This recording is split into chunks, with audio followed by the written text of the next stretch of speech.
अस्सलाम वालेकुम स्टूडेंट्स। आज का हमारा सब्जेक्ट है science. Unit number 3 environmental pollution, माहौलियाती आलूदगी। स्टूडेंट्स, आज का हमारा टॉपिक है biodegradable and non biodegradable materials. Biodegradable यानी काबिल तहलील, नॉन बायोडिग्रेडेबल यानी नाकाबिल तहलील मटेरियल्स मवाद। काबिल तहलील एंड नाकाबिल तहलील मवाद यानी मादे। स्टूडेंट्स, मादे दो तरह के होते हैं। कुछ ऐसे मादे होते हैं जिन्हें हम तहलील कर सकते हैं, जिन्हें हम डिकम्पोज कर सकते हैं कुदरती तौर पर। ऐसे मादे बायोडिग्रेडेबल यानी काबिल तहलील कहलाते हैं। कुछ मादे इस तरह के होते हैं ठोस मवाद, जिन्हें हम तहलील नहीं कर सकते यानी वो नाकाबिल तहलील होते हैं, इसलिए उन्हें नॉन बायोडिग्रेडेबल मटीरियल्स कहा जाता है। The materials which are naturally decomposed into simpler substances by natural process and mixed in the soil for reuse by plants and animals are called biodegradable materials. Example: kitchen waste, tree leaves, grass, wood, paper, cotton, leather, feathers, fruits, vegetables and dead organisms etc. are the examples of biodegradable materials. Next है हमारे पास non biodegradable materials. Non biodegradable materials can not be decomposed into simpler forms by natural process. ऐसे मादे जो कुदरती तौर पर तोड़ फोड़ का शिकार नहीं होते और सादा मादों में तब्दील नहीं होते, नॉन बायोडिग्रेडेबल मटेरियल्स कहलाते हैं।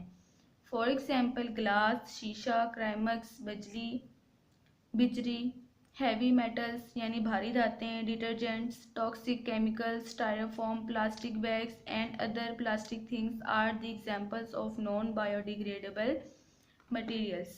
स्टूडेंट्स, ये जो हमारे पास टॉपिक है बायोडिग्रेडेबल और नॉन बायोडिग्रेडेबल मटेरियल्स का, ये हमारे पास लॉन्ग क्वेश्चन के तौर पर आता है, जो कि हमारे पास नोट्स में दिया गया है। आप वहाँ से इसको याद करेंगे। नेक्स्ट टॉपिक है हमारे पास impact of non biodegradable materials on the environment.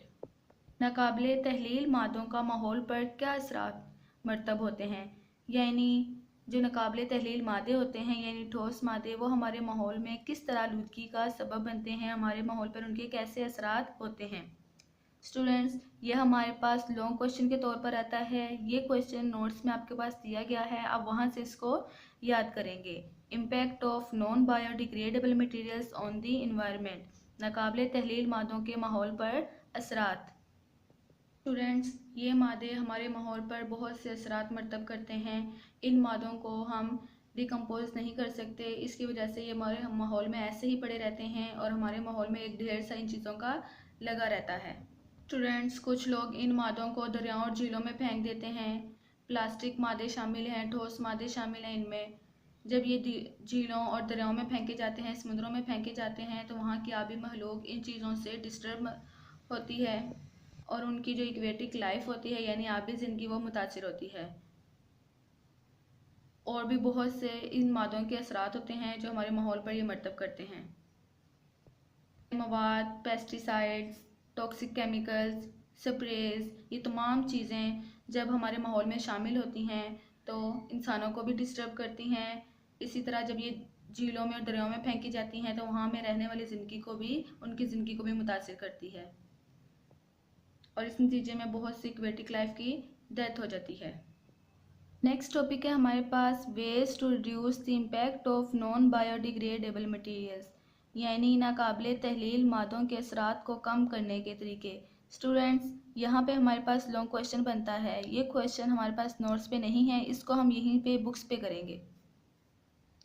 Answer है इसका द 3R स्ट्रेटजी, यानी 3R हिकमत अमली। रिड्यूस कम करना, रीयूज़ दोबारा इस्तेमाल करना, एंड रिसाइकल और इसे कारआमद बनाना is an easy way to control pollution due to non biodegradable waste. इन 3 तरीक़ों से हम पोल्यूशन को कम कर सकते हैं। नंबर 1 पे हमारे पास है रिड्यूस यानी कम करना। We must reduce the use of natural resources to produce plastic items and other non-biodegradable materials. हमें नेचुरल रिसोर्सेज यानी प्लास्टिक आइटम्स और नॉन बायोडिग्रेडेबल मटेरियल्स का इस्तेमाल कम करना चाहिए। जितना हम इसका इस्तेमाल कम करेंगे उतना हम आलूदगी से बचेंगे। सेकंड पे हमारे पास रीयूज़ यानी दोबारा इस्तेमाल करना। चीज़ों को बार बार इस्तेमाल करना बजाय इनको फेंकने के, ताकि ये हमारे माहौल में एक ढेर की सूरत में जमा हो जाए, हमें इनको बार बार इस्तेमाल करना चाहिए। The things which are made of non-biodegradable materials should be used again and again for various purposes instead of throwing them to increase pollution. Non biodegradable material से बनी हुई चीज़ों को हमें बार बार इस्तेमाल करना चाहिए, बजाय इनको फेंक देने से वो हमारी माहौल में आलूदगी का सबब बनते हैं। हमें इनको बार बार इस्तेमाल करना चाहिए। थर्ड पे हमारे पास रिसाइकल यानी चीज़ों को कारआमद बनाकर दोबारा इस्तेमाल करना।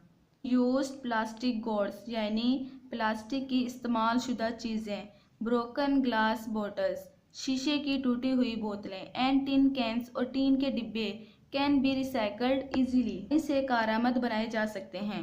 We should recycle them instead of throwing them as waste. हमें इनको वेस्ट मटेरियल समझकर फेंक देने के बजाय इनको रिसाइकल करके बार बार इस्तेमाल करना चाहिए, ताकि हमारे माहौल में इन चीज़ों का ढेर ना लगे और हम इनको बार बार इस्तेमाल करके अपनी ज़िंदगी में शामिल करें और हमारी आलूदगी कम हो। स्टूडेंट्स, यहाँ तक इसका क्वेश्चन है हमारे पास, ये आप यहीं पे बुक से करेंगे। स्टूडेंट्स, आज का हमारा लेसन इतना ही था। उम्मीद करती हूँ आपको आज का लेसन अच्छे से समझ में आया होगा। डिफ़िकल्ट वर्ड्स मीनिंग आपके पास नोट्स में दिए गए हैं, आप वहाँ से याद कर सकते हैं। अपना बहुत सारा ख्याल रखिएगा। अल्लाह हाफिज़।